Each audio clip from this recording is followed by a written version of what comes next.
Hello everybody, this is Bad Day Guy Gaming with quick tips and tricks on, well, spaceships. So first of all, let's get into You the should inspect builder. your ship for heat leeches every couple landings. They'll cause plenty of havoc if left unchecked. Don't worry, I intend to do that. Hey, what can I do for you? Okay, no problem. Get into the ship builder here. Now, you can upgrade a ship. As you can see here, mine's a little bit different than the last time you guys saw it because, well, shipbuilding broke my brain, and so I had to learn. Let's get into the builder. Now, one of the most interesting things that I discovered solely by accident is, well, you see everybody do the same thing. You see everybody move parts around and try to snap them back into place. For the most part, it works really well until you get to the point where you're trying to connect different parts to different places. Now, there are some things that give you some hints, such as the shapes of the connections. When you see a rectangle section, this is a universal connection point. Universal connection point means you can connect equipment like this leg to it, but you can also connect different types of compartments to these as well. So if you were to duplicate this compartment, such as, let's go into add G and reactors halves. Let's say I had this 1x1 companionway. I could connect this to either of these parts. I could connect it to the front because it's got a doorway. And so you can do this by dragging parts around, but let me show you a quick little trick. If you wanted to connect it to here or to here, you could connect it to any one of these directly by simply hovering your mouse over it, right? And then press G, and it will automatically attach whatever piece you're looking to that point. That is the most convenient thing if you're building to do. Now, the different types of points matter. So, like, this is a universal point. You cannot connect certain things to it. You can connect basic utilities because these are universal, but you can't connect everything to everything. Now, because of height, you can't connect the leg to the other one, but let me connect that there. This is where, if you're putting things in, it is much easier if you are building to simply hover your mouse over that point, and then wherever your mouse is sitting, like if I wanted to add something to here, I could just hover over this, press G, and then anything that could be connected, see, like I could connect this hab, but I couldn't connect it back farther because, well, the engines are in the way. But let's go to something like a shield structural cargo. Let's go to cargo holds. Like I could connect a cargo hold because that is an equipment. So various ones like this.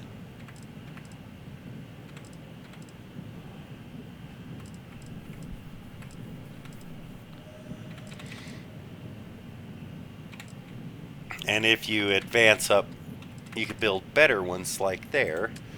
Let's see, dockers, which do have to extend. So this circle at the top shows that nothing can be within that area because this extends to connect to different ships. But engines, things that might get in the way. See, obviously you can't build everything everywhere, but you could attach most things on. But like, what if I wanted to put it in a different spot? I could connect the front. Oh, sorry. I could put the PAL over the front, and then if I hit G, it will automatically show me things that are attachable to that front.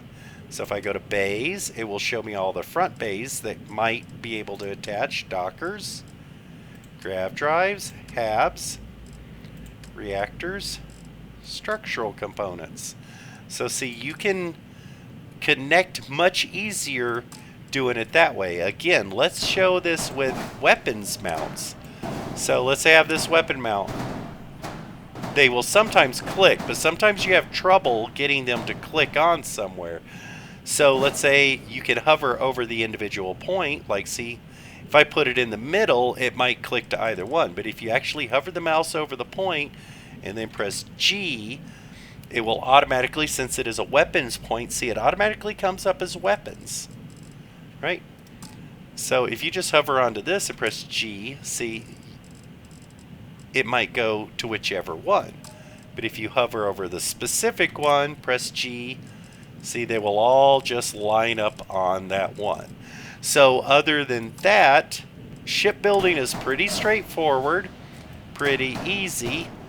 Like, if I only have 1 or 2 points, it's a little bit easier to get them to snap. But if you have a whole bunch of different points, see, like on the bottom here, let's get this underneath. See, it won't snap because it's floating up on that elevation plane. But now look at the bottom. See here, if I go to here and then G, I can simply connect whatever weapon that I like to that bottom one. Now, there's different kinds of missile launchers. I believe this is the disruptor that I have, and I've been wanting to add, let's see, the one that I have is, that's the 33. G. So the 33, I believe I have the funds. So I think I'm just going to go ahead and add this right now. Ooh, which one is this one? 8 and 8. Oh, but it has double the firepower. Or I should say double the rate of fire. Well, see, I need to actually come back and do a little bit of look at this. This is 13. So see, and that's 9. Because again, single fire and automatic. So this is part of how the shipbuilding works. If you ever need to connect anything, one of the easiest things you can do,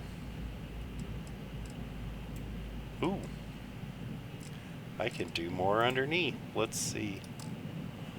G. Yep, there's even weapons mounts underneath. See, that is something I was not even aware of until this moment. Look for the individual connection points. Select them specifically when you're doing the building. And that will help you get what you want connected to where you want. Now, I'm not modifying my ship here actually because, well, I'm going to have other videos on that. I'm just doing this as a tip.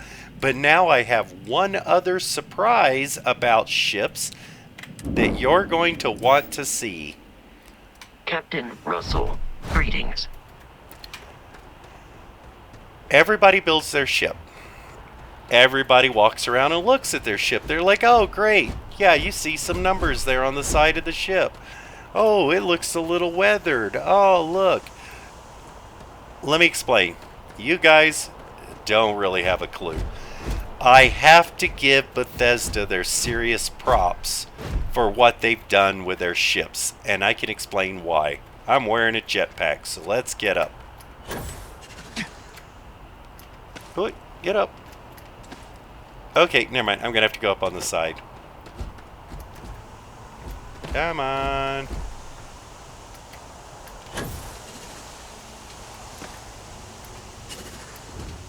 Oh, what is with this? Give me a second. Gravity's higher here than what I'm used to. I can go up the back.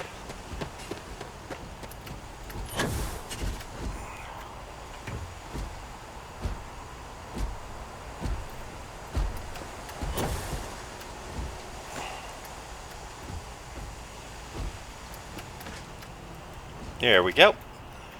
I highly recommend everybody climb up on your ship. Very specifically to see a few different things. Number one, no more magic mirrors or stickers. You can actually see inside your ship, which there's a lot of people that have pointed this out. But I'd like to point out some things that most people have not noticed. See these little yellow lines? Those are highlighting tie-down strap points. If you're standing 20 feet away, you cannot see these. But yet, the Bethesda designers included these. Here's something else. All of your weapons, are you guys aware that they're covered in writing? Writing so small, you have to use a sniper rifle just to get enough zoom to be able to read it. Yeah, that's right. There's such minute detail on the weapons. Falls like that have a high probability of compromising your health. Check these out. And I mean, you can't even read these while standing on it. And they're all over. Everything's like this. Let me show you. Yeah, you can see that. You can see these scratches on the paint around the tubes. But check this out. How many of you people are aware? This is the starting gun, the Mauler 104L. It's on your beginning ship. Is anybody aware it has a serial number? And there's numerous stickers. You want to see attention to detail? The paint is peeling due to excess radiation. And there's all these little markings. They're all over everything. Here, check this out. Wait. Oh, I can't see it from there. Machine access point. Pan 98091. Leave sealed during flight. Yeah. No one can even see this stuff. You actually have to zoom in with a sniper rifle for half of these details. How about this? A lot of people probably don't even realize that your docking latch extends. That's how you connect. Excuse me. That's how you connect to other ships, space stations, and such.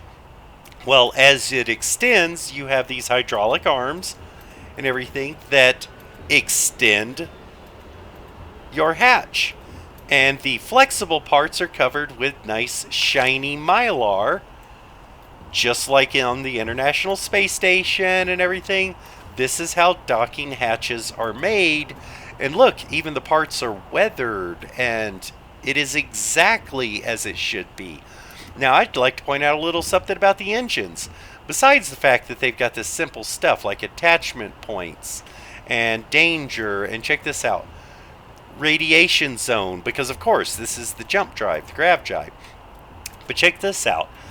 Your grav drive has these big magnetic coils, or warp coils as I call them.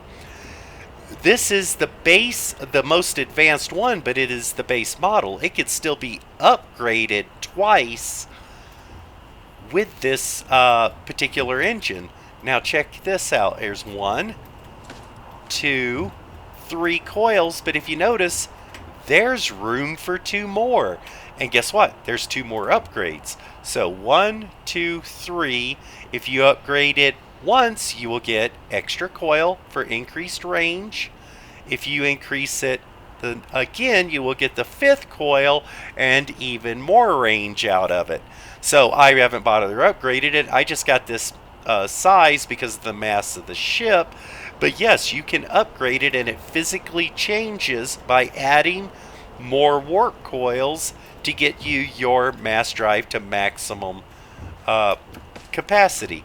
But all of the engines have such small detail stuff, not to mention the scratches on the paint and things like that, but there are very small stickers.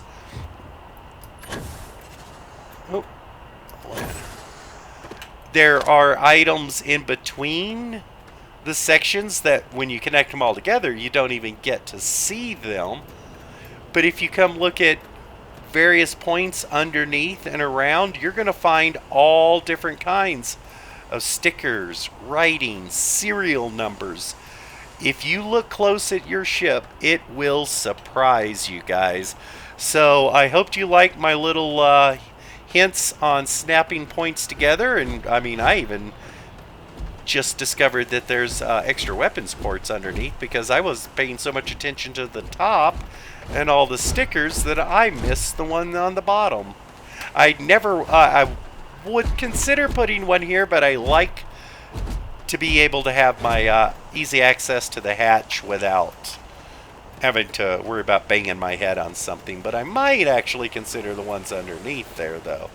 But yeah, if you look around, there's all kinds of interesting little details. So I highly recommend grabbing your boost pack, hopping up on top, climbing around, and actually appreciating what those designers at Bethesda have done. I've reached the point where I almost want to buy and build every single part, just make it massive monstrosity, just so I could climb around on it and look for all the stickers and the details and all the little marks that they put in. So I hope this helps. I hope you found it entertaining, and this is Bad Day Guy Gaming signing off.